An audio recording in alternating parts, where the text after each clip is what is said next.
Hola, ¿qué tal? Cordial saludo. Bienvenidos nuevamente a las entrevistas de Punto Final, acá en el canal de YouTube del Diario del Otún. Hoy tengo un pereirano de esos ututubi que uno dice, qué champú entrevistarlo. Les presento al profesor, al economista y profesor de Stanford, Javier Mejía. Profesor, bienvenido al Diario del Otún y a Punto Final. Gracias por invitarme, un gusto estar aquí, Liliana. Bueno, profesor, a ver, Punto Final es contar lo bonito, lo positivo, lo chévere que tiene Pereira, hacer como la parte diferente a las noticias de cada día. Cuéntenos un poquito de su historia con Pereira antes de ya irnos a su parte profesional y de averiguar otras cositas.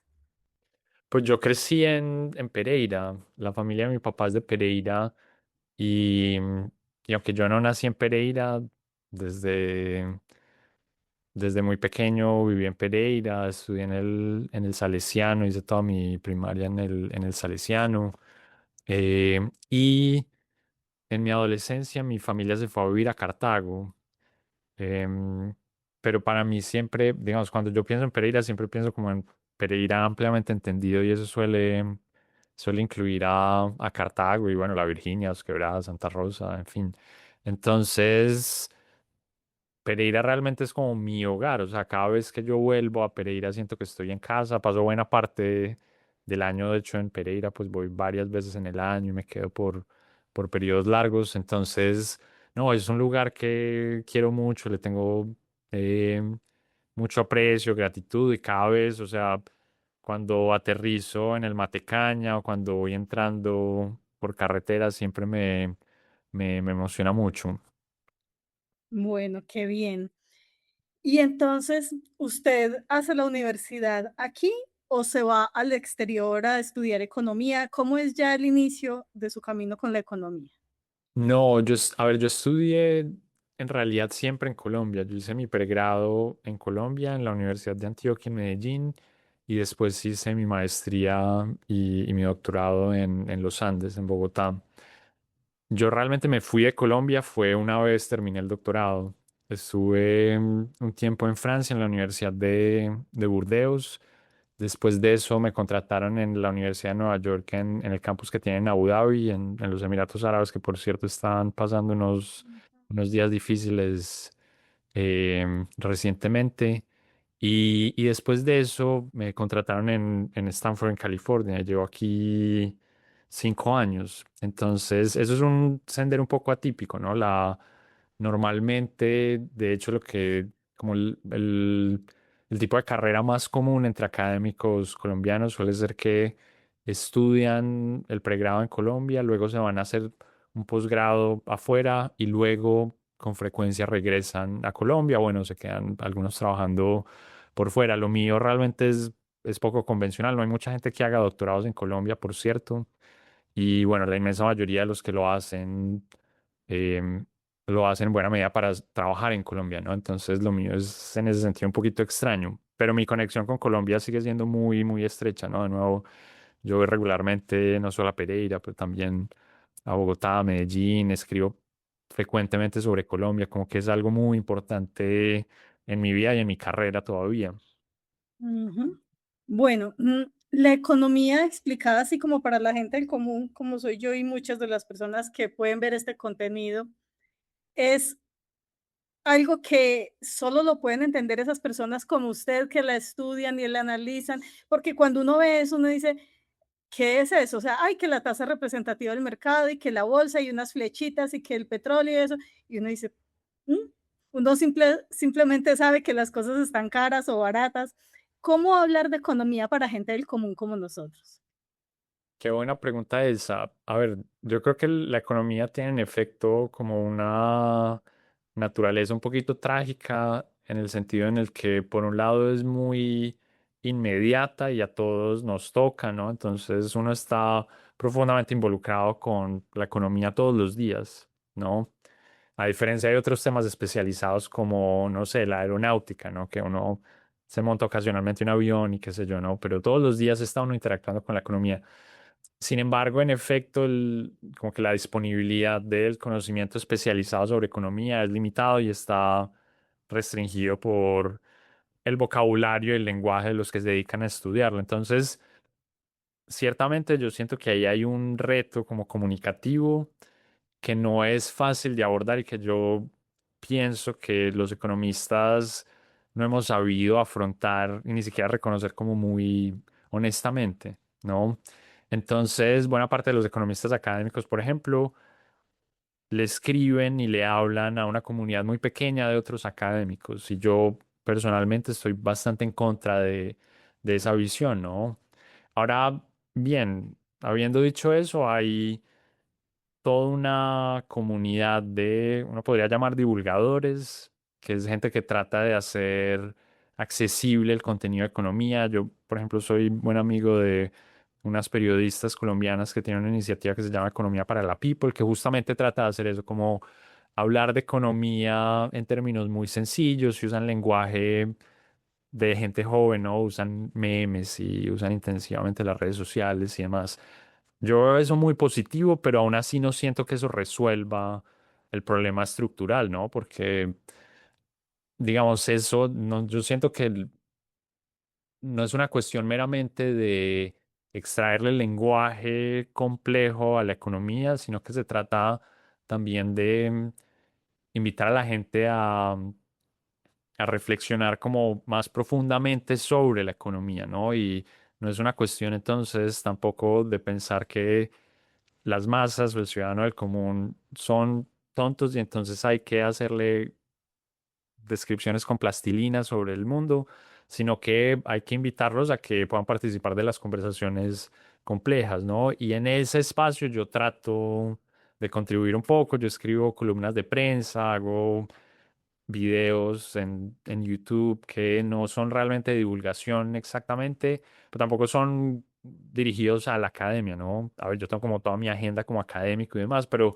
está, digamos, como que este esfuerzo que hago, lo que trata de hacer es eso, como crear ese puente entre la persona promedio que no se dedica a pensar la economía, pero que tiene interés en reflexionar como más profundamente sobre ella y su relación con el funcionamiento del resto de la sociedad y, su, y sus propósitos como ciudadano, ¿no? Creo que todos tenemos cierto interés en que nuestra sociedad funcione bien y entender la economía más estructuralmente contribuye a ese objetivo. Ujú. Ahorita usted nombraba algunas ciudades pues, de Oriente Medio que están ahorita en este problema.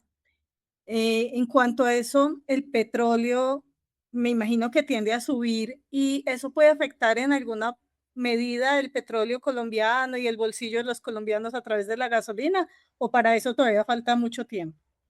Sí, va, en efecto, va a afectar al ciudadano promedio colombiano y el canal más directo es el costo de la gasolina, ¿no? Porque el petróleo es el insumo principal de la gasolina, ¿no?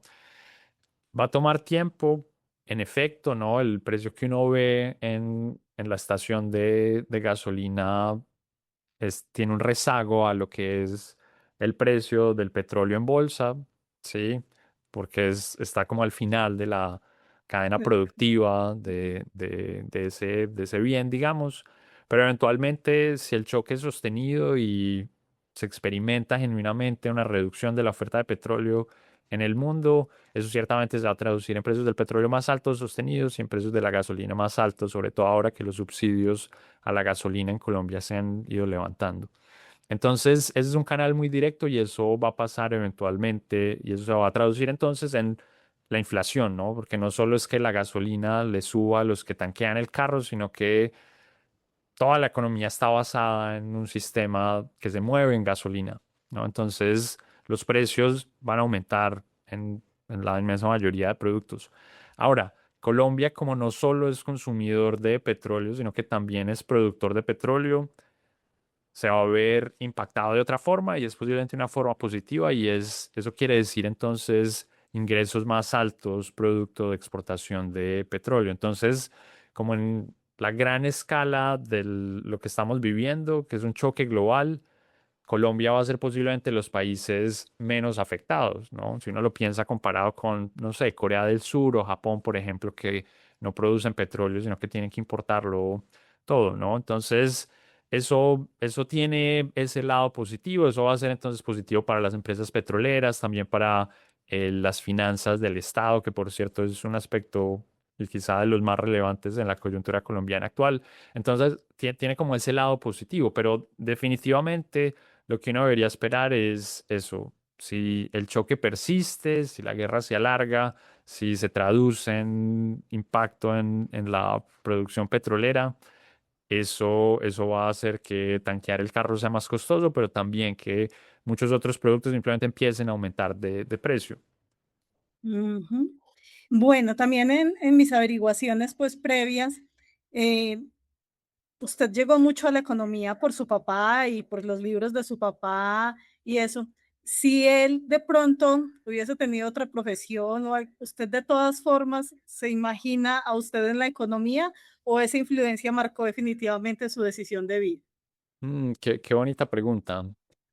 Nunca lo he pensado de esa forma, como que le cuesta a uno pensar, digamos, los papás de uno son como tan fundacionales que le cuesta a uno imaginarse la vida de uno con otros papás o con unos papás distintos, ¿no? Que operaran distinto. Pero, pero a ver, digamos, quizá una forma razonable como de pensar como ese experimento es como notar que mi papá, aunque es economista, él desde que yo era pequeño se dedicaba a cosas distintas exactamente a la economía, ¿no? Y buena parte de lo que hacía es quizá más cercano a lo que hacen los sociólogos o quizá los antropólogos. Entonces, la influencia de él quizá fue más indirecta de lo que parecería una vez uno entiende que él fue economista. Los libros ciertamente fueron muy importantes, ¿no? Y estaban ahí en una época en la que él fue curioso. O sea, muchos de esos libros eran libros que leyó cuando tenía la edad que yo tengo ahora, por ejemplo.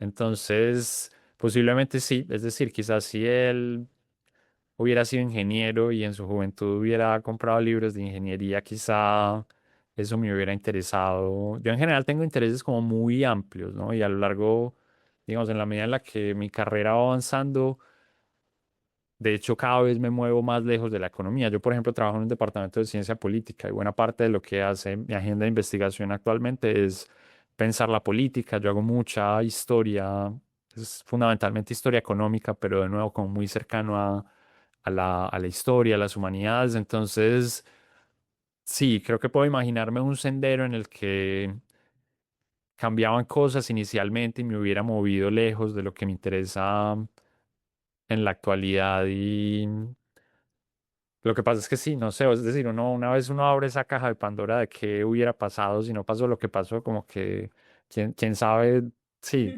qué tipo de persona sería uno. Sí, señor. Bueno, usted viene constantemente, pero debe haber algo que usted allá dice, qué buen hombre, tal cosa de Pereira por la tarde, por la mañana, una cosita que usted extraña así en su cotidianidad y que diga, ay, esto me recuerda, me hace falta, me gusta mucho. Yo trato, y eso es algo un poco extraño dentro de los migrantes, y es que yo trato de no alimentar mi añoranza como por mi hogar, ¿no? Ni por mi país, ni... Entonces yo no mantengo arepas en mi casa, ni pienso en ir a un restaurante colombiano, ni quizá en parte porque yo voy de nuevo mucho a Colombia, entonces posiblemente si me comparo con amigos o con otros migrantes que pasan meses o años sin volver a Colombia, puedo entender, quizá ese es el motor de como mi capacidad para ser medianamente indiferente, pero, pero definitivamente como la cosa que más me ancla a Colombia y a Pereira específicamente es mi familia. Yo a veces pienso que si ellos se fueran a vivir a Guatemala, posiblemente iría es mucho a Guatemala, ¿no? De todas formas, de nuevo, está como esta cosa difícil de describir, que es esa sensación de llegar a un lugar y sentir que es como el lugar de uno, ¿no? Y buena parte de eso es el clima, pero es también la gente, ¿no? Como que yo ando por las calles de Pereira y veo gente y, y es como mi gente, pues es decir, como que yo me siento como alguien ahí, que sí, como que soy parte de eso. Y, pero no estoy pensando en eso permanentemente, es decir, no me levanto añorando desayunar un desayuno paisa, País. ni sí, y eso algunos de mis amigos encuentran eso un poquito extraño, por cierto. Bueno, y ya para ir concluyendo la entrevista, estamos todavía arrancando 2026, aunque ha pasado de todo, parece mitad de año, pero no, sigue, sigue el comienzo. ¿Qué planes, proyectos, en qué anda? ¿Qué se ha propuesto de meta para 2026? Es también una pregunta bonita, pero digamos, por un lado muy sencilla de responder porque yo todos los años hago como una lista de propósitos, pero todos los años al final me doy cuenta que he alcanzado como muy pocos de ellos, ¿no? Entonces la lista cada vez luce más mundana y trivial, ¿no? Entonces tiene cosas tan sencillas como tratar de mejorar mi postura, por ejemplo, ¿sí? Ay, En y vez de todos aquí. grandes objetivos como, sí, como conseguir un nuevo trabajo, qué sé yo, ¿no?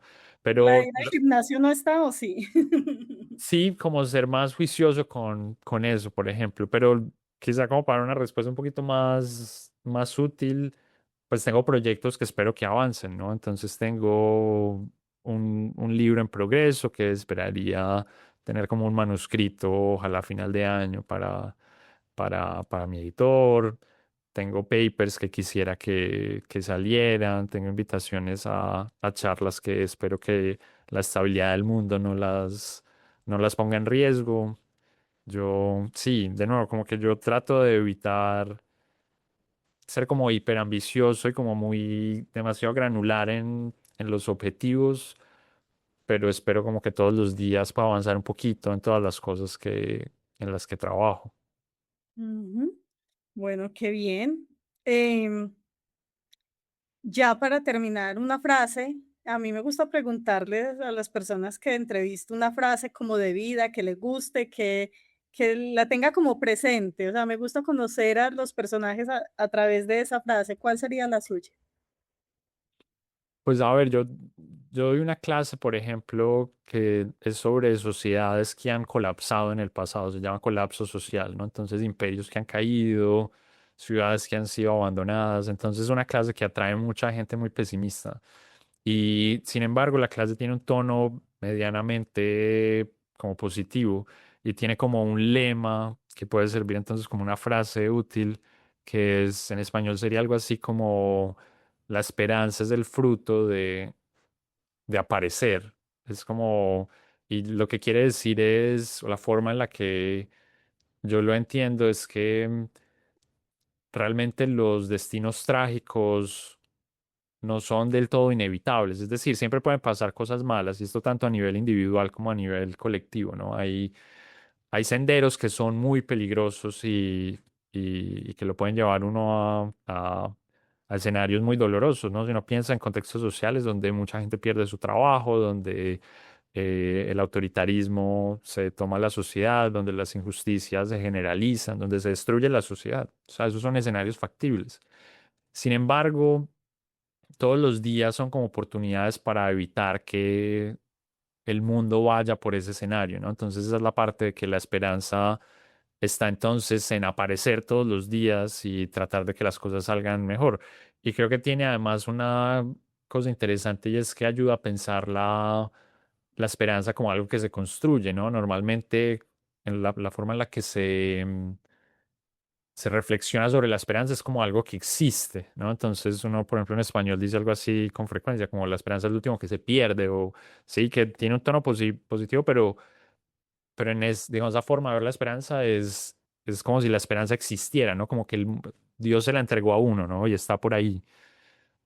Pero la esperanza es el fruto de aparecer, no es que exista, es uno la construye, ¿no? Entonces, esa es una frase que yo recurrentemente trato de recordarle a mis estudiantes a lo largo de un curso donde hablamos donde el mundo va mal y mal y mal y mal, y creo que es útil en los contextos actuales donde en efecto hay muchos riesgos y cosas sobre las cuales preocuparse y sobre las cuales ser pesimista. Ujú. Bueno, profesor, pues muchas gracias por haber aceptado esta invitación del Diario del Lutún, por sacarnos un ladito de su agenda que es bastante ocupada. Queríamos eso, como conocer más de esos pereiranos que nos hacen sentir orgullosos, que están en el exterior mostrando otra cara diferente de lo que allá se piensa que es Colombia.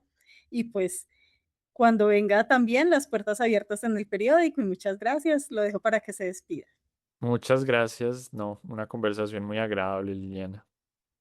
Bueno, y a ustedes, pues también como siempre, el agradecimiento por estar pendientes de Punto Final. Recuerden leer el diario de Lotún y los veo después. Chao, chao. Chao, profesor. Chao.